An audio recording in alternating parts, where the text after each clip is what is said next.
വനിതാ 2020 വേൾഡ് കപ്പിൽ ഇന്ത്യയും പാകിസ്ഥാനും നേർക്കുനേർ വന്നപ്പോൾ വിജയം ഇന്ത്യൻ പെൺപടയോടൊപ്പം. ഇത് പൊരുതി നേടിയ വിജയമാണ്.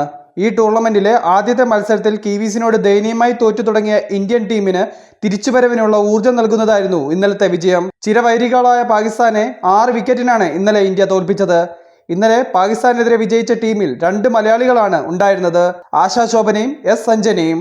ഇതിൽ ആശാ ശോഭന പാകിസ്ഥാൻ ക്യാപ്റ്റന്റെ നിർണായക വിക്കറ്റ് എടുത്തപ്പോൾ സഞ്ജനയാണ് അവസാന ഒരു ബൗണ്ടറിയിലൂടെ ഇന്ത്യയെ വിജയവഴിയിലേക്ക് തിരിച്ചു കൊണ്ടുവന്നത്. കളിയിലോട്ട് വന്നാൽ ടോസ് കിട്ടിയ പാകിസ്ഥാൻ ബാറ്റിംഗ് തിരഞ്ഞെടുക്കുകയായിരുന്നു. ഇന്ത്യയുടെ കൃത്യതയാർന്ന ബോളിംഗിന് മുന്നിൽ പാകിസ്ഥാൻ വീണു. 20 ഓവറിൽ 8 വിക്കറ്റ് നഷ്ടത്തിൽ 105 റൺസ് എടുക്കാനേ അവർക്ക് കഴിഞ്ഞുള്ളൂ.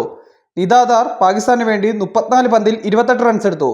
ഇന്ത്യൻ ബോളിംഗിലോട്ട് വന്നാൽ അരുന്ധതി റെഡ്ഡി 4 ഓവറിൽ 19 റൺസ് വഴങ്ങി 3 വിക്കറ്റ് എടുത്തു.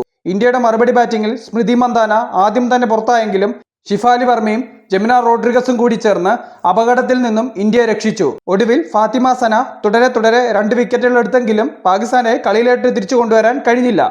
ഇന്ത്യൻ ക്യാപ്റ്റൻ ഹർമൻപ്രീത് കൗർ 24 ബോളിൽ 29 റൺസ് എടുത്ത് കളിയിൽ നിർണായകമായി.